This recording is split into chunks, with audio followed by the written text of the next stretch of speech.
Hello and welcome to all those tuning in for this edition of the Hot Bite Podcast, keeping you informed about the events and topics facing the youth of our Florida waters.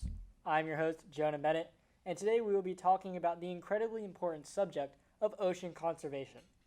With this recent environmental catastrophe in Palestine, Ohio, these subjects have been on my mind, and I've brought in a couple well-informed youth for this discussion.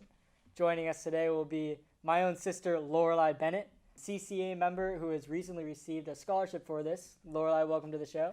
Hi, I'm Lorelei. I work with the Coastal Conservation Association of Florida, and I also work with Connected by Water. And thank you, Lorelei, for being here. Next, we have Thomas Turnus, a local ocean and backwater fisherman. Thomas, welcome to the show. Hey, my name is Thomas. I'm a local fisherman, and I work at a local tackle shop. All right, thank you, Thomas, for being here. And last but not least, Reagan Van Buskirk. Hi, I'm Reagan. I grew up in South Florida.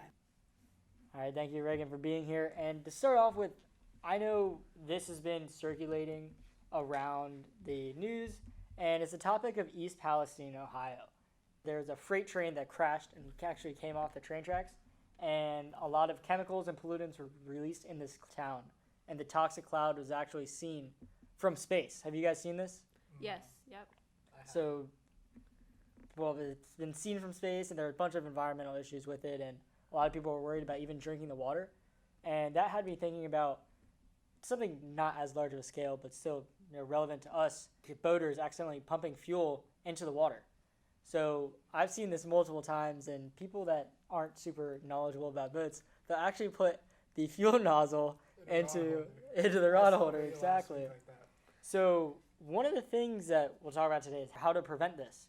So I know a lot of people, they're clearly marked, obviously.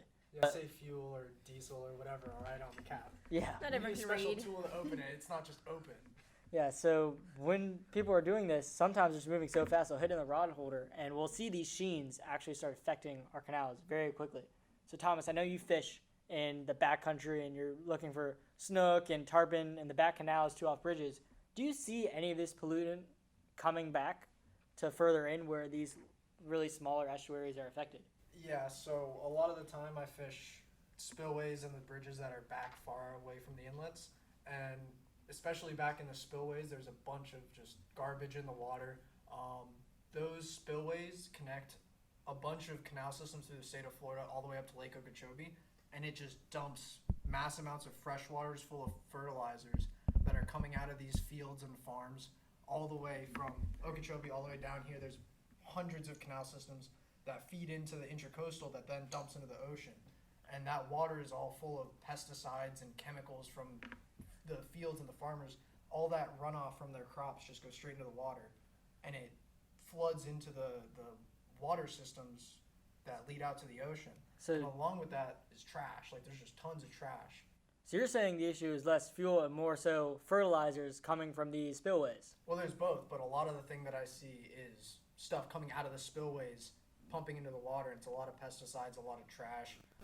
But also, yes, even back up by the spillways, there's a lot of oil and water sitting on top. So these runoffs actually cause algal blooms, and they actually cause the red tide.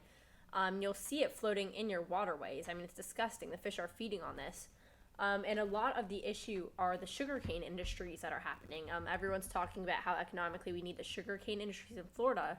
But if you think about it, we really make more off of our coastal ecosystem. So why are we so worried about keeping all of the sugarcanes in business and paying them to be here when we should really be worrying about our coastal waterways? So if these fish, it raises the question that if these fish are eating these algal blooms, like you were saying, what happens to the quality of the meat of the fish? So like when the fishermen go out, or divers, I know, Reagan, you dive quite a bit. I know when you're down there, and do you ever spearfish? Yes. So if you're spearfishing and you go and you harvest these creatures for your table, how does it make you feel to know that these can be polluted by these spillways? I feel like it makes me think about more what I'm, like, obviously what I'm eating and what these fish eat. To think that they're eating, like, algae that is being caused by, obviously, like Lorelei said, the sugar cane, and like Thomas said, some pesticides is crazy. And there are ways to actually prevent what's going through our waters. They have been working on oyster restoration projects, which, if you guys didn't know, about a yard of oysters can filter 50 gallons of water in an hour, which is insane. It's interesting. So they're working on bringing in these oyster beds to local, like Hillsborough Inlet and Miami Inlet, places that don't naturally have these oysters. It's harder for them to grow, but once they get them growing, I mean, it's really monumental what they can do for our ecosystem. I've actually never heard about that. How long are these projects going on? How long does it take for this oyster bed to reach the size So that they need? they've started them up in northern Florida. It's a little easier with their waters to do it up there. They have stronger grass beds. They're testing waters down here to do them. This has been a project that's been about a year coming. Once they get them growing, I mean, it'll be about a month until you have a strong bed of oysters. But from there, they pretty much maintain naturally, and they also help feed their surroundings. But you have to make sure that they aren't damaged by boats and other wildlife.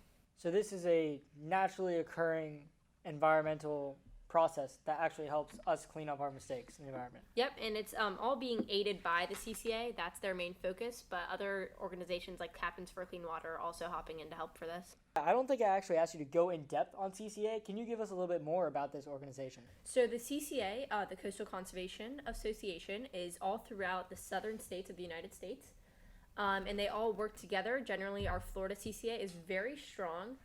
We've been working with a lot of different organizations and the state to help our water quality, as well as educate youth on what's actually going on.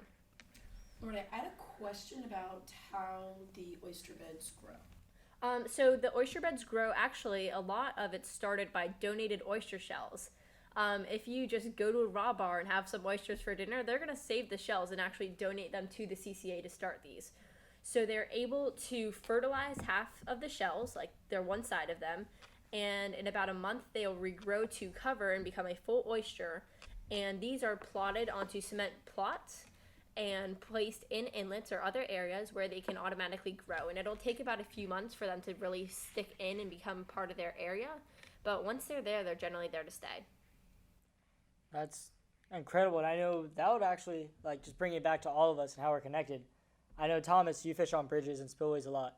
But what you target, snook and tarpon and redfish, they live on oyster beds, correct? Around here, we don't have as many oyster beds as, like, if you look at, like, up by Sebastian or up on the west coast, like Fort Myers and Tampa. They have a lot more oysters there. That's one of the reasons we don't have a lot of redfish and trout, is because our oyster beds have been decimated. Years and years ago, we had a lot of redfish and trout, but we don't have as much seagrass or oyster beds, and eventually their population just moved north and south, and we kind of have this split from, like, Jupiter down to, like, Hollywood, where there's just not really any redfish or trout. Like, they're here and there, but they don't have, like, the proper habitats. So that raises a question. If we can bring these oyster beds back to Pompano, back to Hillsborough, back to where we are and where they used to be, where you said they used to be and not decimated, we might be able to bring these fish back. Yes, so the CCA actually has a program right now where they are basically genetically creating more fish. Of course, this is environmentally friendly. They're creating redfish and sea trout, but they're only able to create West Coast redfish at the moment, and the West Coast line runs from, of course, up in the Panhandle down to the Keys, and it stops. And then there's a whole different breed of redfish that's on the East Coast. So they aren't able to intermix them. The Florida Wildlife Committee won't let them release just any redfish on the East Coast, because it has to be their specific breed. Why is that? Because we have such a dead zone, they've become so genetically diverse over the course of time that they wouldn't be able to survive in each other's waters.